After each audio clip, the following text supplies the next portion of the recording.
Un bûcheron, sa femme et ses 2 enfants vivaient à l'orée d'une forêt. Le garçon s'appelait Hansel et la fille Gretel. La famille était très pauvre.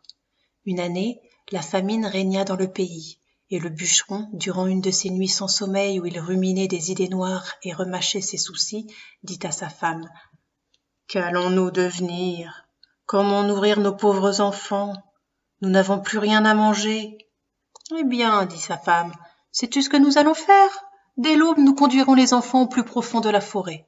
Nous leur allumerons un feu et leur donnerons à chacun un petit morceau de pain. Puis nous irons à notre travail et les laisserons seuls.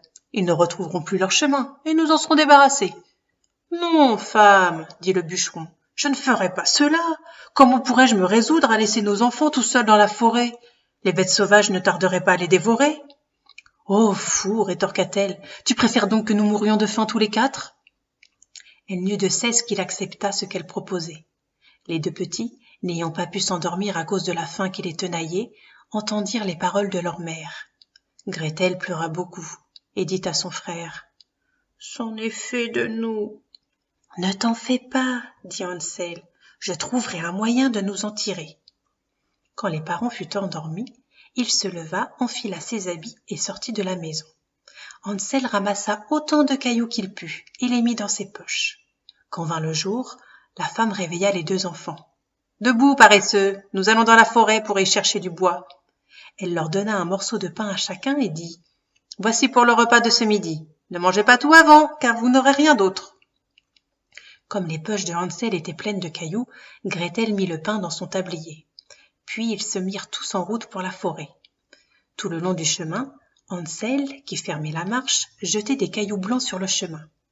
Quand ils furent arrivés au milieu de la forêt, le père dit : « Maintenant, les enfants, ramassez du bois. Je vais allumer un feu pour que vous n'ayez pas froid. » Hansel et Gretel amassèrent des brindilles au sommet d'une petite colline. Quand on eut mis le feu et qu'il eut bien pris, la femme dit : « Couchez-vous près de lui, les enfants, et reposez-vous. Nous allons abattre du bois. Quand nous aurons fini, nous reviendrons vous chercher. » Les 2 enfants s'endormirent. Quand ils se réveillèrent, il faisait nuit noire. Gretel se mit à pleurer et dit : « Comment ferons-nous pour sortir de la forêt ?»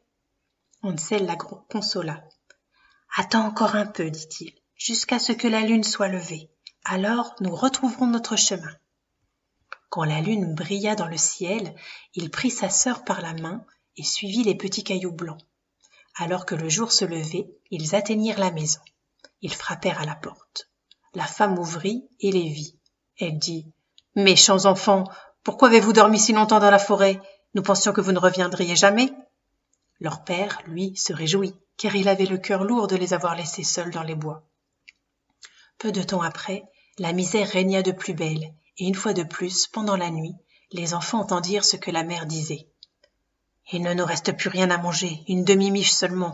Il faut nous débarrasser des enfants. Nous les conduirons encore plus profondément dans la forêt pour qu'ils ne puissent plus retrouver leur chemin. Il n'y a rien d'autre à faire. » Quand les parents furent endormis, Hansel se leva avec l'intention d'aller ramasser de nouveau des cailloux.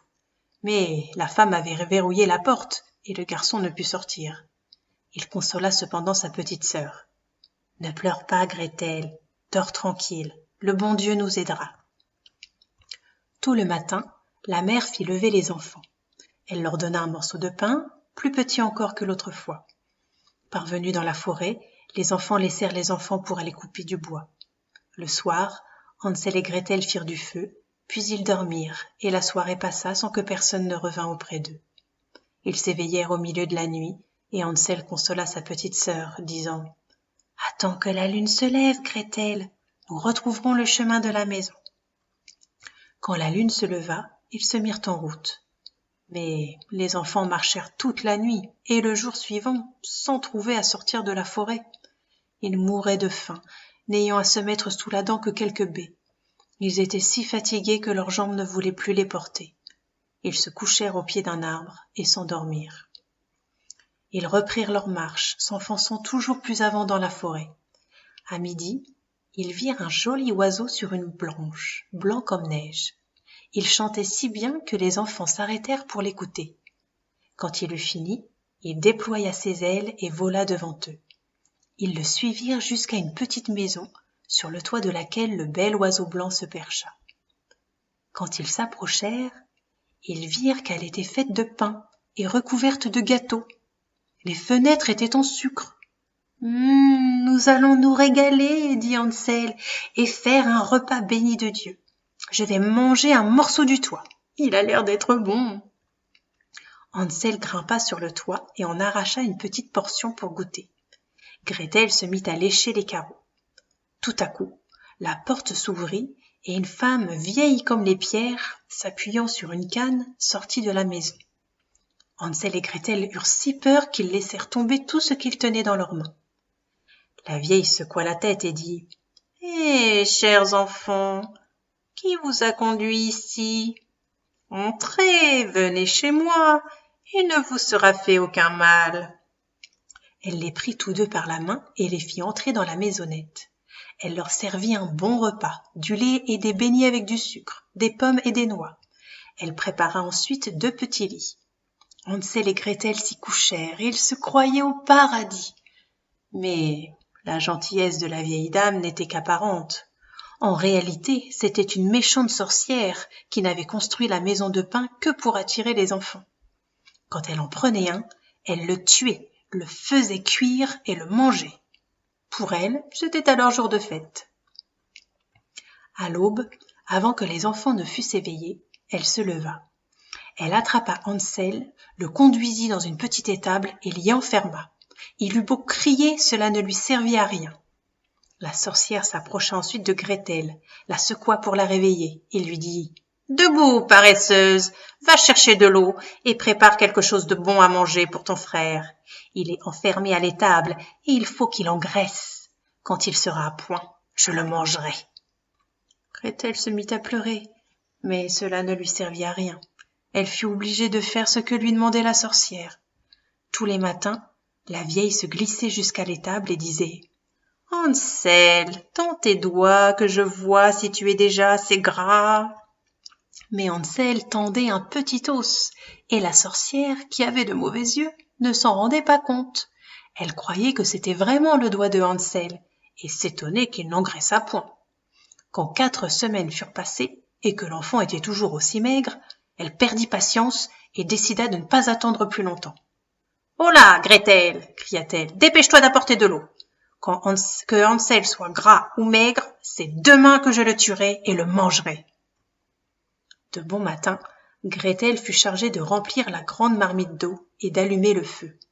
« Nous allons d'abord faire la pâte, » dit la sorcière. « J'ai déjà fait chauffer le four et préparé ce qu'il faut. » Elle poussa la pauvre Gretel vers le four, d'où sortaient de grandes flammes. « Faufile-toi dedans, » ordonna-t-elle, « et vois s'il est assez chaud pour la cuisson. » Elle avait l'intention de fermer le four quand la petite y serait, pour la faire rôtir. Elle voulait la manger, elle aussi. Mais Gretel devina son intention et dit « Je ne sais pas comment faire. Comment on entre dans ce four ?»« Petit toit, » dit la sorcière. « L'ouverture est assez grande, vois, je pourrais y entrer moi-même. » Et elle y passa la tête. Alors Gretel la poussa vivement dans le four, claqua la porte et mit le verrou. Pendant que la sorcière brûlait, elle courut vers la petite étable et dit « Hansel, nous sommes libres, la vieille sorcière est morte !» N'ayant plus rien à craindre, ils pénétrèrent dans la maison de la vieille femme. Dans tous les coins, il y avait des caisses pleines de perles et de diamants. « C'est encore mieux que mes petits cailloux !» dit Hansel en se remplissant les poches. Et Gretel fit de même. « Maintenant, il nous faut partir, » dit Hansel, « si nous voulons fuir cette forêt ensorcelée. » Au bout de plusieurs heures de marche, ils virent au loin leur maison.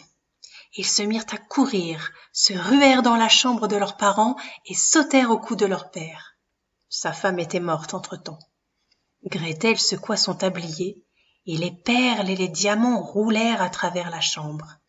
Hansel en sortit d'autres de ses poches, par poignées. C'en était fini des soucis. Ils vécurent heureux tous ensemble.